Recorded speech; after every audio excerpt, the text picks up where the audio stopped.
Hey everybody, this is Andrew Bentry with MMAsucker.com. With us, we have Manny the African Samurai Flores, who will be fighting at Ring of Combat 69. He'll be taking on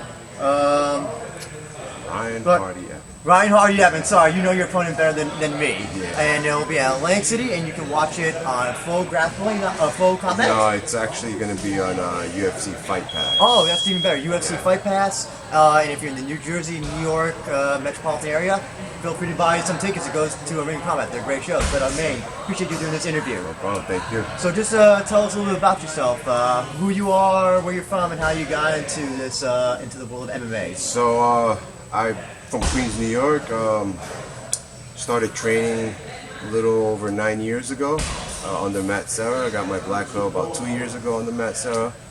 I've had a handful of fights, about 5 amateur fights, 2 pro fights, and yeah, just trying to make it happen. So right now your record is 1-1, but you have a bunch of amateur fights already on your record.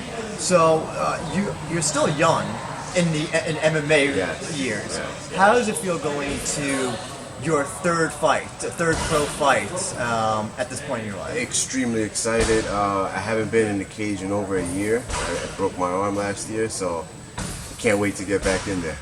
The other thing is that your record is currently 1-1. So you know what it's like to win, or you also know what it's like to lose. Is there any more pressure or less pressure going into this third fight? Being that previous fight you did lose, or like what is your feelings compared to your last fight? Well, I wouldn't call it any type of pressure, you know, but yeah, definitely the joys of victory are way better than the sorrows of defeat. Mm-hmm. And so, did you ever think that you would be an MMA fighter? Did you be competing at the professional level at any point in your life? No, so that dream actually came about when I was 24 years old. You know, I was just literally sitting on my couch one day and watching the UFC, and I decided, I was like, hey, you know what, I can do that. And here we are, almost 10 years later, third pro fight. So I'm extremely happy and proud of myself for that. Now, recently, New York City. It's funny that New York State is still young when it comes to MMA. It's the last major state to legalize MMA. Do you feel that have you felt that New York State has gotten? Do you think they're still trying to figure out stuff with just like figure out how to run an MMA, how to do like MMA fights and all that stuff? Yeah. You know, they have had like amateur fights in New York, but as far as professional bouts go, most of the professional bouts are over in Jersey or in Pennsylvania, whatever. So it'll be nice to eventually have a pro fight here in New York. So hopefully that dream will come true soon enough too. Mm-hmm. Now we are at the Longo Weidman Academy, yes, sir. And you know there's a long list of fighters that have come from here, and Serra BJJ, Chris Whitman, Matt Flores, Jermaine Sterling. Do you see is your goal to follow them and basically get into the UFC at some point, or are you looking at Bellator, or like what is your long-term goals as an MMA player? So I mean, at this point, yes, I would definitely like to fight in the UFC, right? Because that's where all the glory and the accolades come from. And as you mentioned, the fighters here have laid down the path on how to get there. So there's no reinventing the wheel. It's just really, you know, hard work and dedication and just keep grinding. Now, I think you're 34 years old? Yeah, I just turned 34 last week. So, you know, a lot of people, it's funny that a lot of MMA fighters now have started much younger. Do you feel does it feel like almost you're like the old guy coming in? Because in a way, going past 30 is a little bit old for it's old in MMA. Right. So I would say no to that because I started late in my life too. You know, I haven't taken any beatings. You know, like, as far as that goes. You know, most of the guys that are over they're in their 30s. They've been training since they were like 17 years old, 18 years old. So you can kind of like, you know, do the math and whatever. So, man, listen, I'm hungry, I'm healthy, and I'm just gonna keep going till the wheels fall off. Now let's talk about your opponent. He's 0-1, and other than having one fight in Bellator, there's really not that much, and that he trains at Combat MMA. Right. Do you know anything about him? Well, I studied some of his amateur fights because he did fight a lot in the amateur circuit, and so yeah, I have watched some videos on him and have studied his game somewhat. But no, I mean, like you said, he's only had one pro fight. It's kind of hard to gauge, amateur to pro.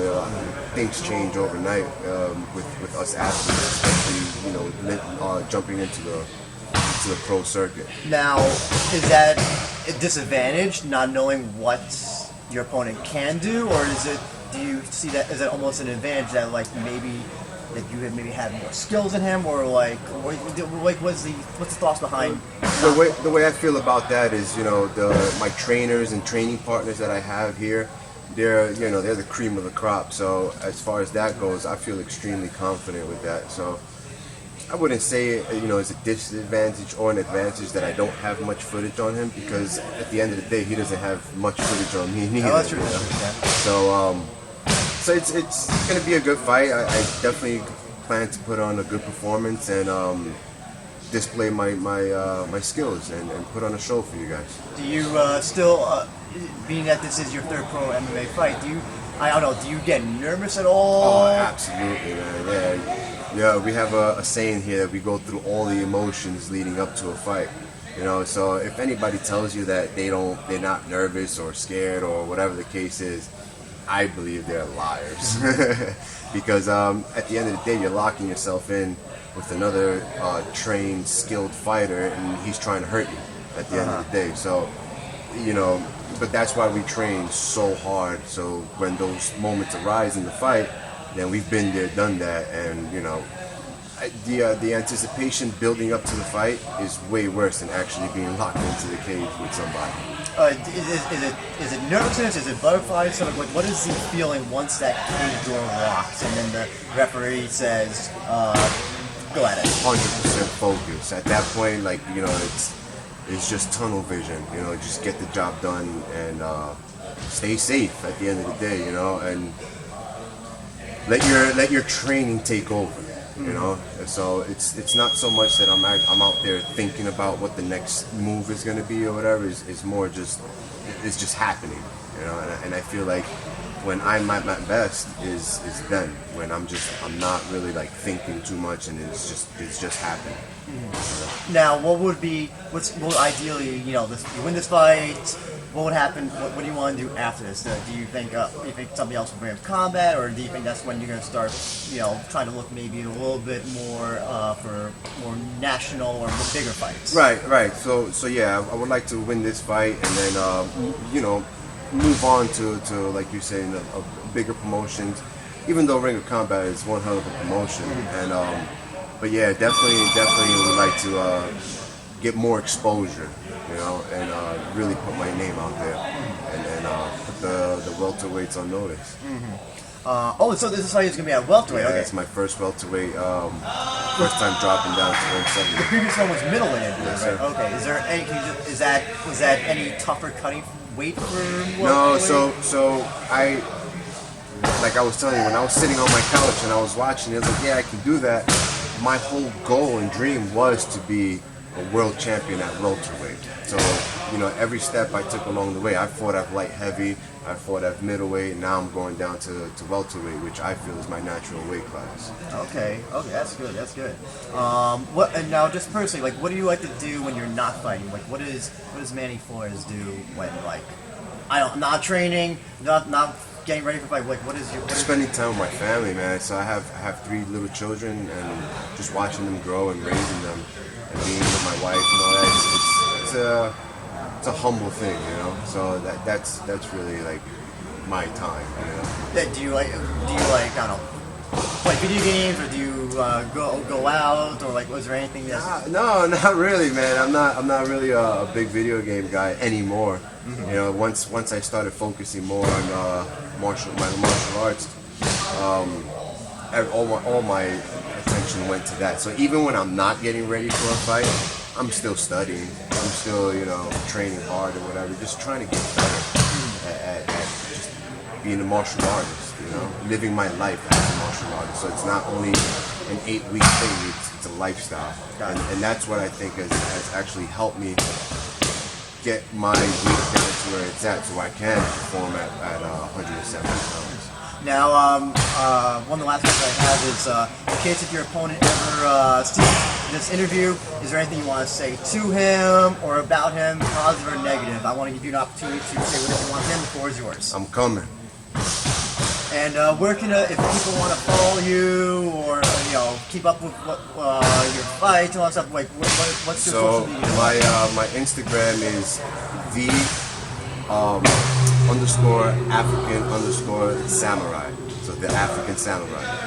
And just curious, I gotta ask this. The last question. Were you a fan of Afro Samurai? Yeah. So, but that nickname actually, I didn't come up with that. I literally walked into the gym one day, and as I'm walking towards the back of the gym, Matt Serra screams out, "Hey, African Samurai!" And it just stuck ever since. Yeah. If you came with an Afro, do you think they would have given you the Afro Samurai? Probably. Okay.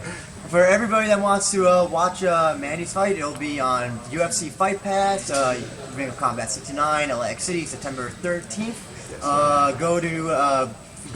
If you get a UFC Fight Pass, you can watch it there, or if you're in the New York, New Jersey area, go ahead and buy some tickets and go ahead and see Manny fight. And good luck in your fight. Thank you, Appreciate sir. it, Manny. Appreciate you. Thank you.